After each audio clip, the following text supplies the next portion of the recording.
Hello, it's Romanosky from Calgary, Canada, shooting from the Lugnuts facility. And what we have in front of us here is a 2005 Maserati GranSport. With this video, we'll break it into sections. I'm waving around a paint meter here, so we'll use that later. We'll do an exterior and an interior walk around. We'll do a driving video, cold start video.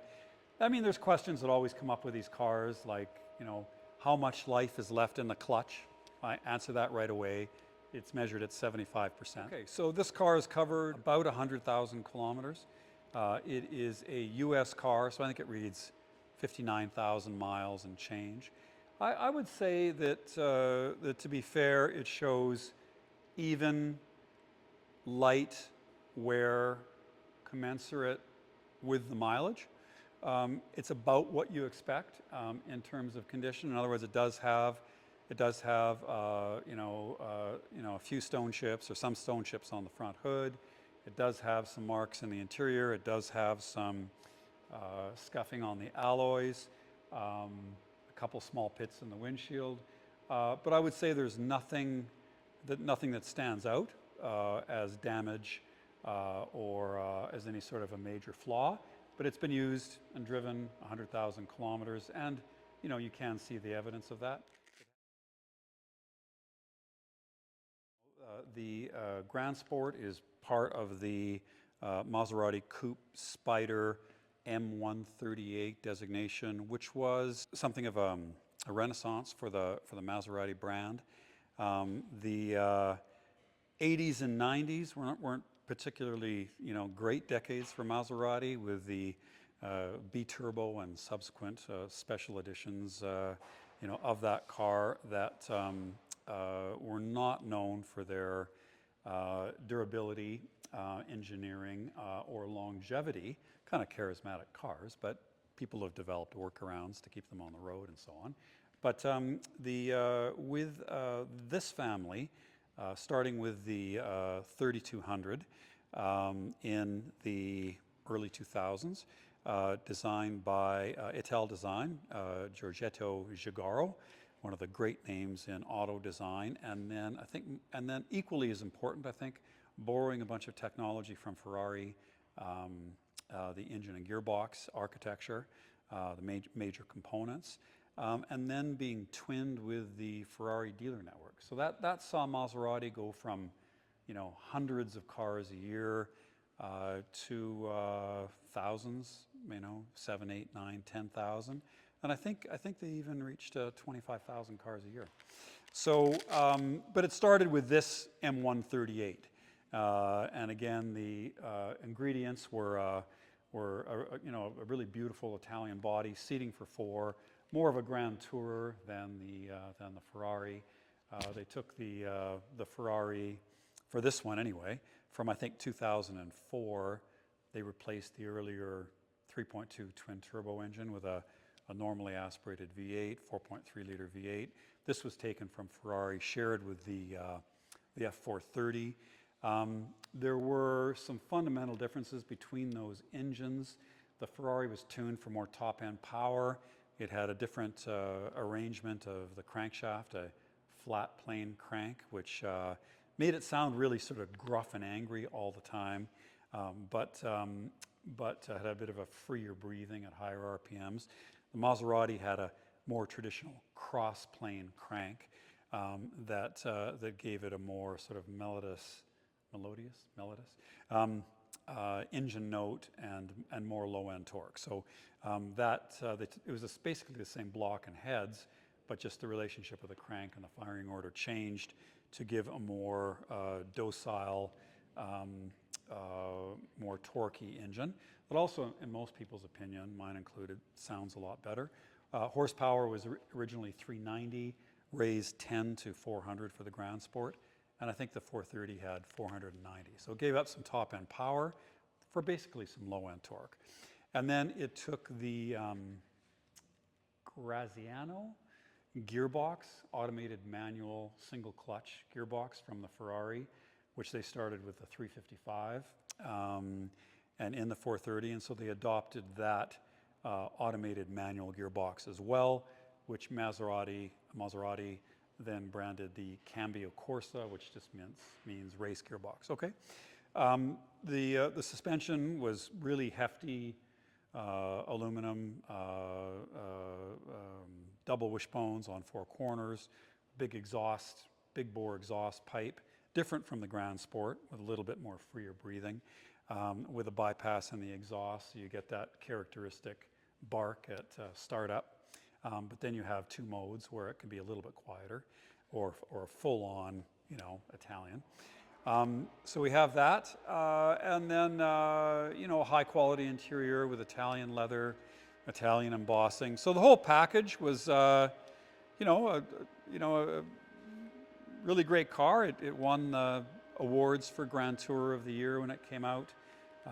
Refined enough to drive every day, practical enough with a big boot and 4 seats. So it checked a lot of boxes, and they dramatically increased Maserati's fortunes to the point where now it's consider it a volume producer, where it was really just a niche player in the 90s. Okay.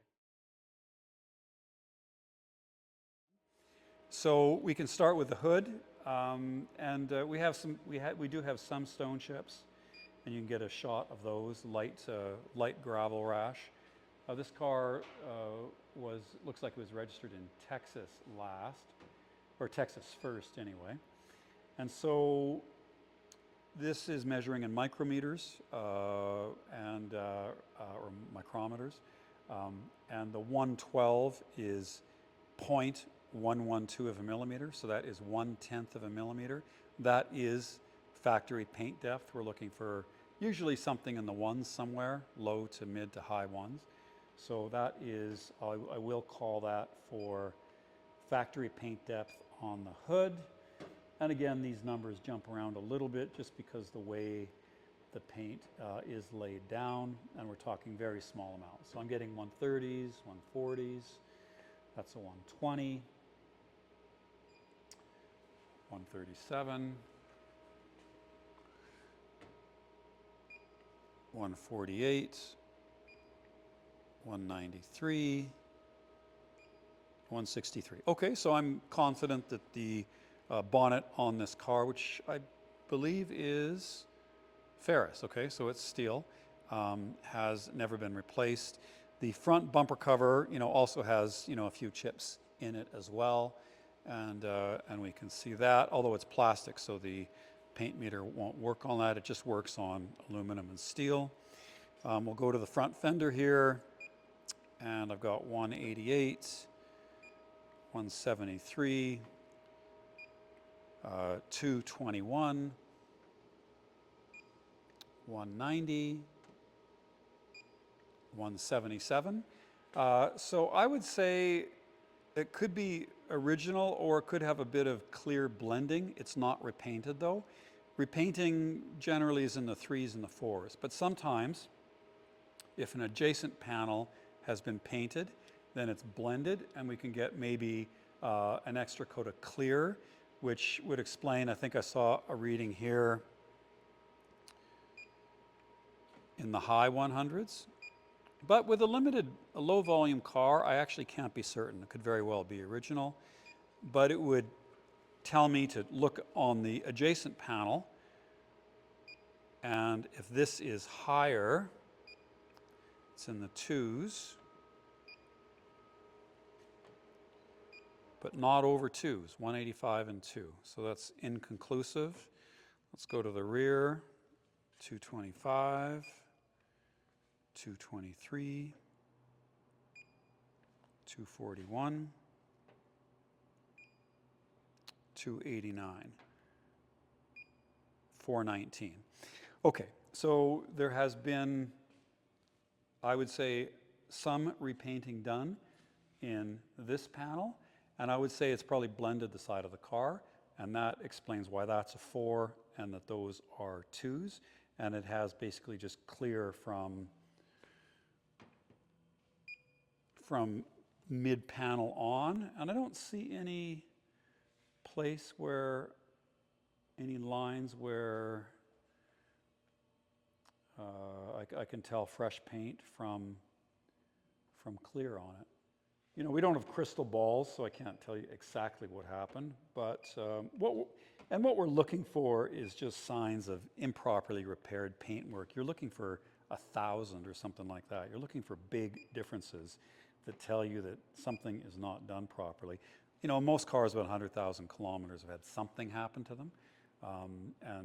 As long as the work is done well and you can't tell, and I can't tell, it's just that the machine doesn't lie. So it got some paintwork here, you know, probably just a scratch. The bonnet, or the hood does not look, the trunk lid does not look like it has had any work. We're getting numbers in the 160s, 170s, and so on.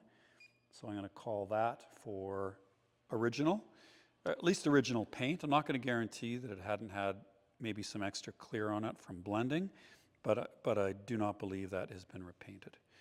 And the rear quarter, 206, 165, 148, 173, 160. Okay, and so we're getting factory paint again on the passenger rear quarter. Passenger door, 158, 147, 158, 175, and the front fender, did I do that already? 165, 178, 210, 205, 189. So I would, the only place on this car,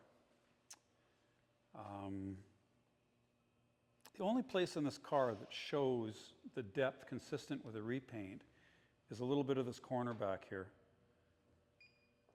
And then I'm getting definitely 366, 391, 451, 719, 329. I'm just going to take like a whole bunch more measurements here. I think the 7 was anomalous. These numbers are all in the 3s.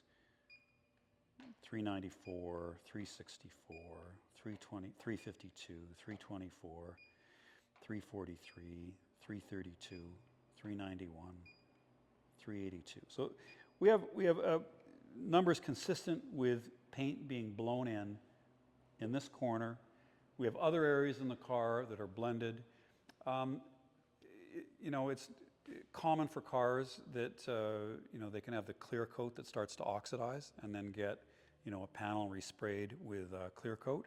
But that looks to me the only part of the car that was actually repainted. In my opinion, the rest of the car has the original factory paint.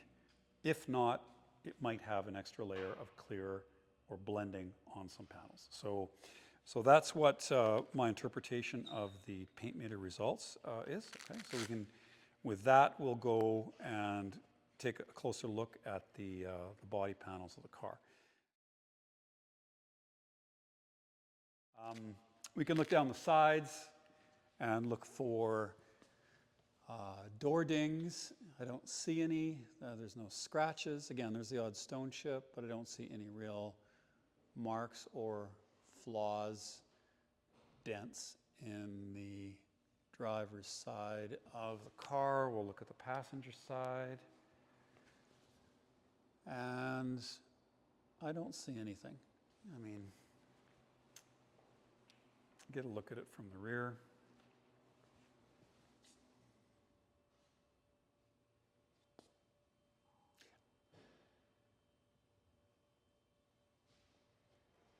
I mean, I see evidence of the very, very, very smallest indents. They will not photograph. There's no point. You'd have to get the light just right.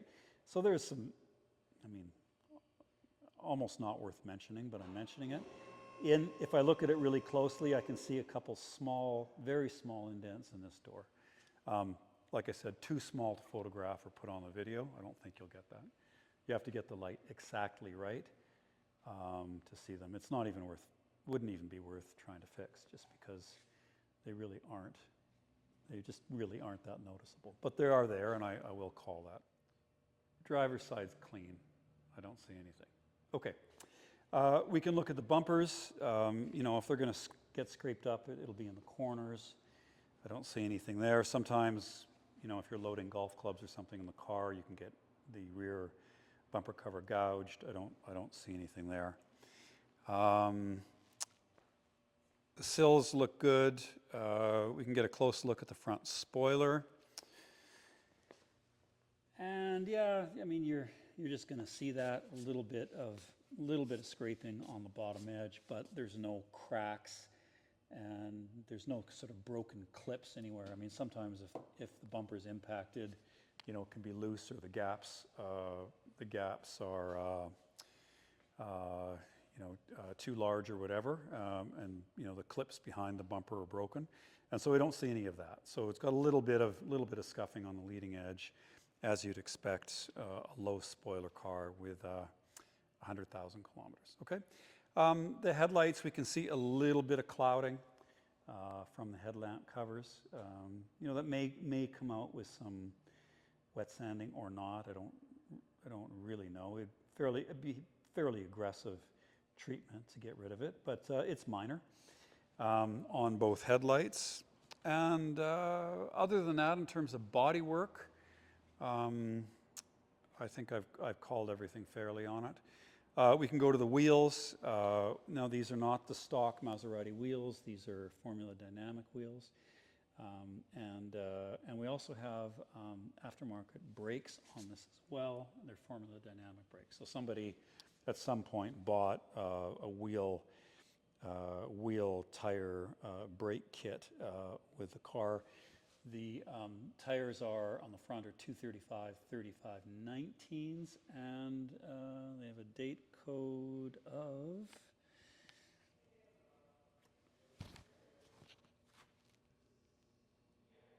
looks like the 17th week of 2017. Okay, so they're older tires, but there's still lots of tread. I'd probably want to call them for at least 50%, a bit more than 50%. Maybe 40-50% in the rear, 50% in the front. 7 years old now tires. Okay, so they're fine. There's no evidence of dry cracking or any damage to the tires, but just on a time basis, they could be replaced. Given that they have 40% remaining, I'd probably use up the tires and then replace them. I don't think I'd replace them. I'd replace them now if it was my car and my money. All the rest of the glass looks good. No evidence that the windscreen was improperly fitted. Sometimes that happens, and then you can get problems underneath. We do have a Maserati windshield. I'm not even sure if they make aftermarket ones, but anyway, that's a good sign. Probably the original windshield. All the rubber looks good. The wiper blades, rubber is still supple. Weather stripping, all looks decent. Trim for the windows, all looks decent. There's no real problems that I see walking around the car. So to sum up, let's just sum up the exterior. We've got, except for I think one small location, all original paint. We might have some reapplied clear coat or blending marks in places. We have some curb rash. I guess we didn't do the rest of the wheels. So the driver's rear looks good. No, you can get a shot of that. No curb rash there. Just come over here and look at that. Get a shot of that wheel. Okay, let's check this one. Little bit on this one, on the passenger rear, and a little bit on the front. So nothing that really sticks out at you, but 3 of the 4 wheels do have a little bit of curb rash on them. Anyway, following through on that, to sum up, car looks great you know, from 10 feet, it looks, you know, perfect or close to perfect. You get up close, you start to notice some of the, does have some stone chips. It does have a little bit of curb rash. There's a little bit of wear on the underside of the front spoiler. The headlights are starting to cloud a little bit. Nothing that's major, but again, wear, you know, commensurate with age and mileage. There's nothing. So the GranSports came with this technical fabric. I think the Coupes had the fabric and the Spider version had leather. And the fabric is, there's a note on that with this car because it all used to be silver and now the door panels and the dash are black. And I think what happened, or what my interior guy says, is that I think somebody tried to clean the dash and then used too aggressive a cleaner on it, wiped off some of the silver, and then it just didn't look right anymore. And so we looked at re-spraying or re-dyeing the silver for the dash, and it was problematic just because the type of metallic silver just was very difficult to work with, and we thought that it looked better with black anyway. So the nets on the door panel and the dash used to be this silver technical fabric. This car in its earlier version had, you could see, and you know, it's been sold on bat a couple times before, and you can see what it looked like with the silver dash, and I think everybody's going to agree that it looks better with the black dash, and that just should have been done before, but wasn't anyway. We did it here, and we are pretty satisfied with that result. So you can show that on the video. We see a bunch of carbon fiber trim, which is in good shape, and we see some light bolster wear. Now we didn't re-dye the leather in the seats, so that they're not painted. That's the original finish and the original patina, which I believe is desirable. I don't like it when, you know, you get this beautiful Italian leather with its suppleness and aroma, and then it gets a couple marks in it and somebody just spray paints it with a plastic paint or whatever, so it just kind of wrecks the leather. So that hasn't been done here, and we only see sort of minor bolster wear. We can get a shot of that. We have the carbon fiber sills and the center console and dash material, and we can see a little bit of wear, you know, on the carbon fiber sill from getting in and out, and the weather stripping as well. Again, nothing unusual and fairly typical for the year and the mileage. I guess I'll point out the carbon fiber spoiler too while I'm at it. Carpets are all in decent shape. We can get a close look at the passenger seat and the aluminum floorboard in the passenger footwell. And I think some of these cars had problems with sagging headliners, so we can get a shot of this headliner, which is not sagging. And of course, in the back, you might expect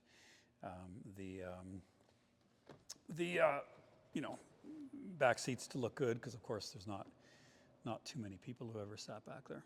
Okay, so the back of the car looks great. Headliner looks great. And the dash is like a big improvement from what it was.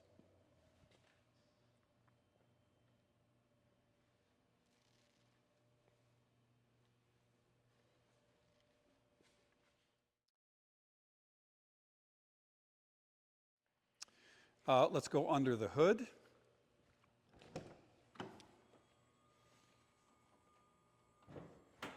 Now we have taken off the covers just to give you a better look of the engine.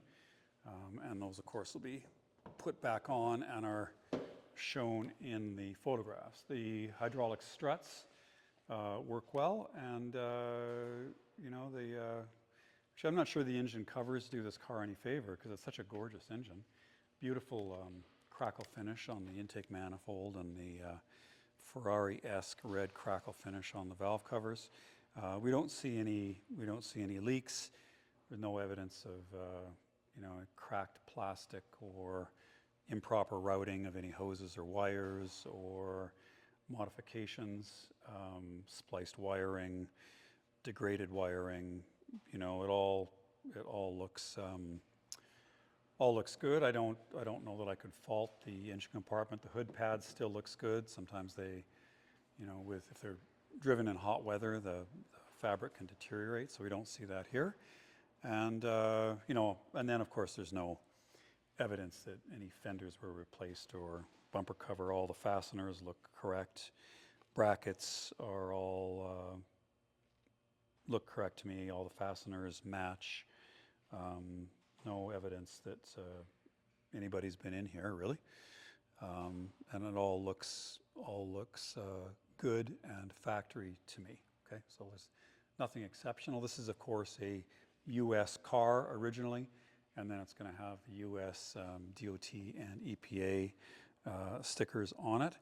So if it is going to the U.S., that is, you will not need compliance letters. You will not need to go begging to your Ferrari dealer to ask them for a letter, which they will not give you, just to be difficult.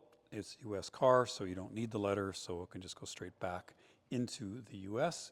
without any trouble. That is an issue for Canadian market Italian cars, sadly, but not this one. And then we also have the correct labels in the door jamb. Okay, so in the trunk, the hoods, the trunk struts work. These give up pretty easily, so they're not too hard to replace anyway. But at least you don't have to do it with this car. And I spoke too soon. I don't think you have to do it with this car. Anyway, these are easy enough to get, and it's staying up. Okay. So, you got the compressor, you got the tools, the toolbox in there. Looks like we have everything. I'm not sure. I don't think anything was supposed to go there. So we've got the 4 wrenches, we got the toe, the tow hook, and the 2 screwdrivers in the toolkit with the proper blue Maserati pouch and air compressor and spare wheel. So all of that is in the car. Okay, so let's do a cold start video on this Maserati GranSport. So I'll fire it up, and then Aidan can bring the camera to the exhaust so you can see what comes out of the exhaust. Make sure it's not overly rich or it doesn't smoke, but you verify that. And then we'll bring the camera around to the engine, and we'll listen for any undue valve train noise. There isn't any, but we'll verify that. And then maybe take a look at the instruments just to make sure there's no check engine lights or anything alarming there. And there isn't, but we'll verify it. So I'll fire up the car and see what comes out of the exhaust. Hear the exhaust note.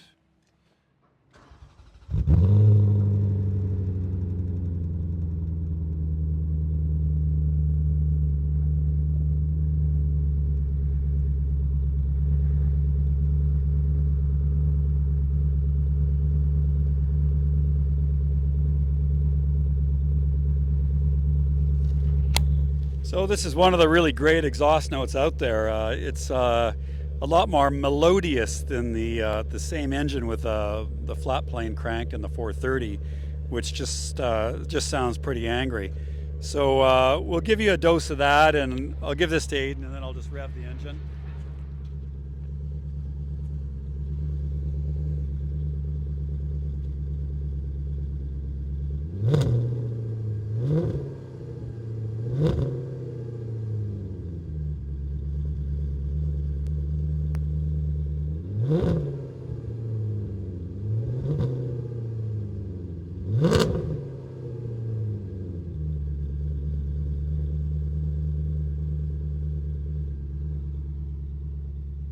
Obviously, I'm just giving it a little blip because it's cold and just giving it a couple thousand RPM.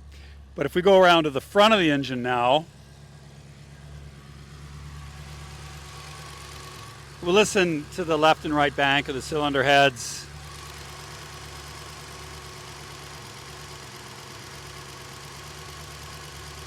That's the right hand bank, left hand bank here.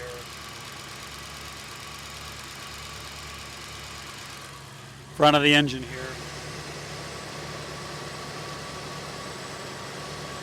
So, I mean, that's all in good health. There's no ancillary noises, no squeaking or bearing noises from any of the things on the front of the engine, and all the valve train is even and quiet. Obviously, there's no knocks or anything like that with the engine. All is as I remember when I sold them when they were new. Okay, so there's nothing alarming, no red flags here. Shut that. And we can go look in the car now. And, you know, it says the door's open, we're in auto, we're just about out of gas. But there's no check engine lights or other warning lights on the car. Okay, so we'll just start the drive video now. Okay, well, AC blows cold. I guess that's the number one thing. We have an aftermarket head unit, which is no surprise. I'm just going through these controls here, and the windows work fine, and the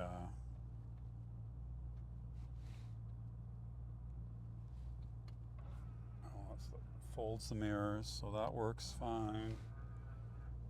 And we're toggling the mirrors. So those work fine. Okay, so the mirrors work fine, windows work fine. We'll hit reverse. We pull this little lever up, and it takes a second or so for it to engage. And then we hit reverse. And of course, there's no issues there. And then we put the up paddle, and now we're in first gear. We have the choice of sport or normal. Many people say put it in sport just because the engagement of the clutch is a little bit quicker, and with a quicker engagement, then you've got less wear. So I guess I would tend to agree with that. Again, so, you know, I try to limit the clutch slip in these cars, and so I try to make the takeoff like positive. You know, not hard, but I don't hang around and let the clutch slip too much. And then the important thing is that when I'm going to a light, you know, I'll put, you know, both paddles back and put it in neutral, and then, you know, for the last little bit anyway, you know, I'll coast to the stop. And then I think the important bit is that when I'm waiting for the light, I'm not keeping it in first gear, because if you're keeping it in first gear, then there's some clutch slip.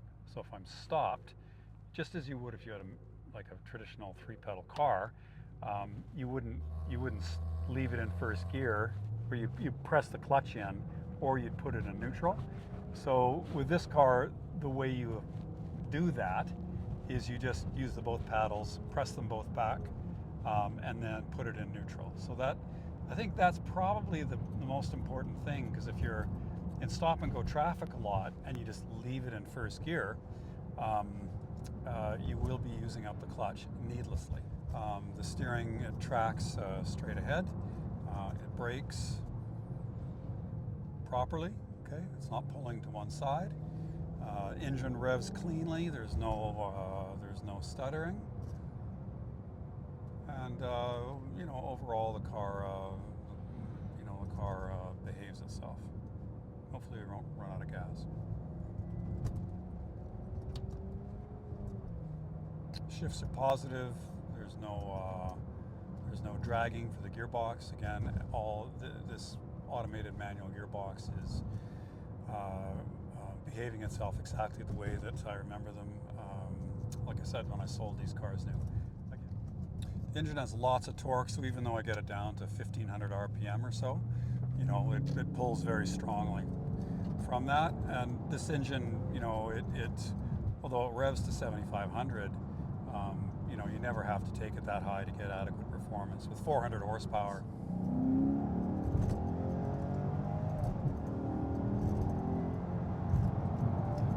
and we're going plenty fast. We're just going plenty fast already. You know, that's,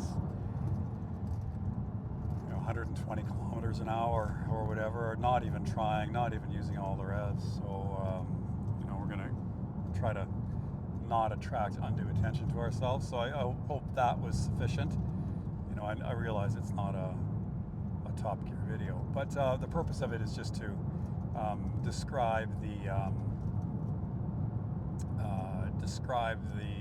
show the operation of the car, which is in good health.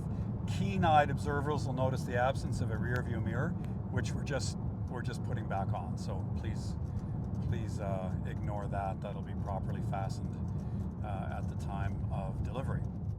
So we're looking at the pressures, temperatures, coolant's pegged midway at the gauge, all the oil pressures up to 70 psi with throttle.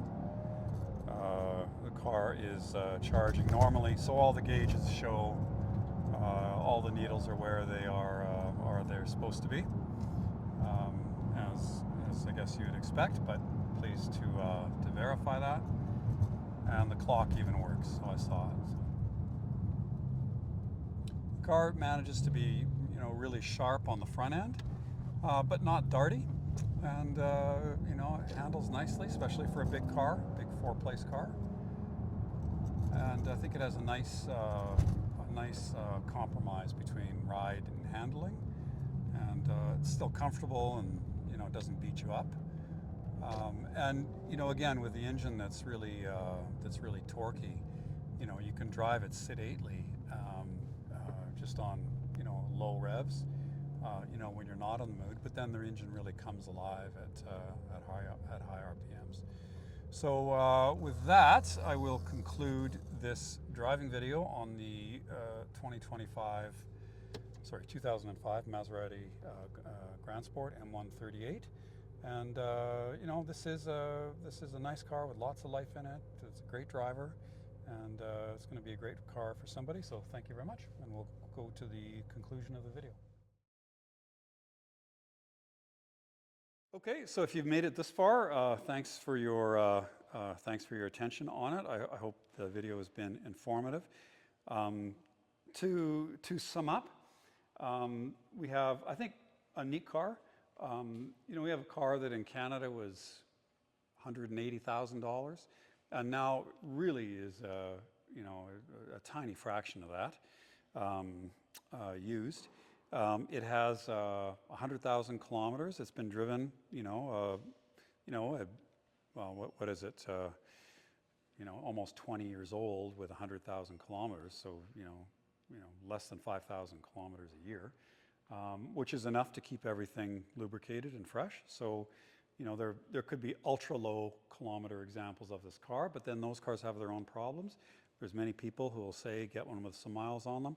I've certainly experienced this with many cars that I've owned, where ultra low mileage cars, they're desirable because they, you know, they have fewer chips or less wear or whatever, but they can also be very frustrating to put into service or recommission after, you know, usually what they have is a long period of inactivity. So this car has been driven regularly. We have history on Bring a Trailer through a couple of owners. So cosmetically, you know, while there is, like I said, while there is some wear in you know, most areas of the car, even every area of the car, it's all, like I said, light wear, and you know, what you'd expect for a car that's been driven with 100,000 kilometers.